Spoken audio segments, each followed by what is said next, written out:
Olá, boa noite. Está começando mais um Jornal da Sete. O que mudou no comportamento das pessoas nesse afastamento social por causa da quarentena do coronavírus? No nosso estúdio hoje eu recebo o psicólogo clínico Sérgio Fonseca. Sérgio, muito obrigado pela sua presença aqui. Eu que agradeço. O que tem mudado no comportamento das pessoas que realmente estão em quarentena? Vamos falar dos jovens e dos não jovens, da idade acumulada, né? Os jovens mais tranquilos, eles não estão tendo tanta dificuldade assim. Os jovens mais agitados, esses estão já no ponto de não aguentar mais. Para quem já tem 14, 15 dias ou mais que está dentro de casa.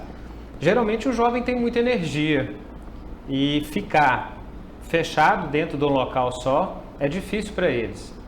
Mas o que está assustando também são os idosos, que saíam para ir ali na mercearia, saíam para ir ali na igreja, saíam para dar um oi para o vizinho e na padaria e que não podem mais fazer isso. E o tempo todo são bombardeados com as informações assim: olha, os idosos é grupo de risco, olha, eles são a bola da vez, se eles pegarem o vírus, é morte na certa. O que a gente não tem certeza. Existe sim o grupo de risco, os maiores de 60, os que têm diabetes, principalmente problemas pulmonares, que tem que se resguardarem mais. Então, esses idosos estão sofrendo mais com esse isolamento físico, porque eles não são da geração dos celulares, dos smartphones, da internet, apesar que a maioria hoje já sabe mexer um pouquinho. Mas para eles é diferente assistir uma missa, um culto na televisão e ir realmente ao culto, ir à padaria trazer o pão e eles não poderem ir ali cumprimentar as pessoas na padaria. Então esse grupo tem sofrido mais também. Com esse comportamento, quais são as características que podem ser percebíveis? Olha, os jovens mais agitados eles vão ficar mais irritados, cada dia mais irritados. Vamos falar assim, quando a gente pensa no leão enjaulado, que vai de um lado e vai para o outro, né? E esses idosos vão se deprimir mais, eles vão ficar muito angustiados, com muito medo e vão se deprimir mais, eles vão se entristecer mais. Ficar pensando nisso toda hora pode gerar algum problema, um reflexo no corpo? O primeiro conselho que eu dou é esse: para de acesso à informação de coronavírus. Só se fala isso 25 horas por dia. Então, escolha um acesso, escolha uma fonte séria, porque tem muito fake news por aí. Tem muitas informações que não procedem. E tem um pouco de exagero também. Então, escolha uma fonte séria que você confie, talvez do Ministério da Saúde, e siga ele uma vez por dia. E vamos tentar distrair um pouco, ficar o tempo todo. É mais ou menos eu falar para você assim: não pense no elefante branco, não pense no elefante branco, não pense no elefante branco. Que cor que é o elefante que você está pensando? Elefante branco. Então vamos distrair um pouquinho, vamos fazer outras coisas.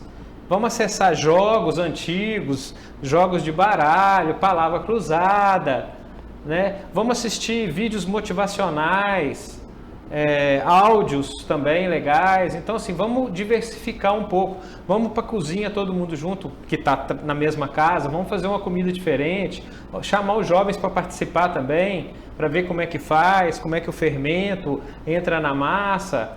Então não ficar o tempo todo falando de coronavírus e acesso nas televisões todas, nos canais de internet todo. Escolha um canal, de preferência o Ministério da Saúde, para você ter acesso uma vez por dia. Então, a forma correta seria um equilíbrio entre a informação e a distração. Sim, né? E não ficar olhando toda hora, né? Porque toda hora chega uma mensagem no WhatsApp, chega alguma coisa para você falando de coronavírus, né? Então, evitar, porque senão você fica só pensando nisso e sobrecarrega. Isso, sem querer, você está absorvendo informação, você está ficando mais tenso, mais ansioso e você pode se deprimir mais. Agora, é possível controlar os pensamentos? É possível treinar e controlar os pensamentos. Existem os chamados pensamentos intrusivos, ou pensamentos sem lógica. Nós temos 70 mil pensamentos por dia. Já parou para pensar nisso? 70. Desses, 90% são pensamentos intrusivos sem lógica. Mais ou menos assim. Antes da nossa entrevista, eu poderia estar pensando assim: e se eu gaguejar? E se eu tropeçar? E se eu cair? Então a gente tem que perguntar o seguinte: qual é a lógica desse pensamento? Ele é racional? Se tiver lógica e for racional, a gente vai se perguntar o seguinte: quais as evidências concretas que eu tenho disso? Alguma vez eu já dei alguma entrevista que eu caí, que eu tropecei, que eu caí? Se não tem lógica, se não tem evidências concretas, você vai falar para você mesmo: isso é pensamento intrusivo, sai para lá. E vai se ocupar com outra coisa. De preferência, ocupar as mãos. Porque quando você está ocupando as mãos, você tem que ter atenção, você não fica pensando nos seus pensamentos. E se tiver lógica e se tiver evidência, vou escrever quais soluções eu posso tomar para me ocupar com o que está me preocupando.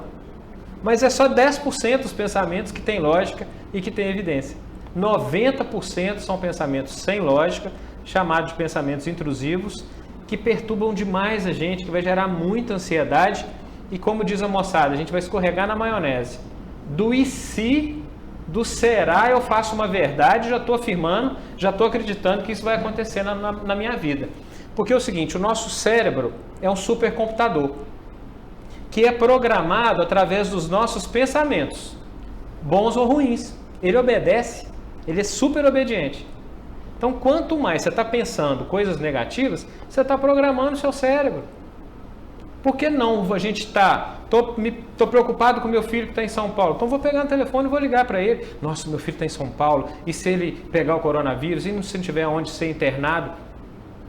São pensamentos intrusivos, então eu vou me ocupar com isso.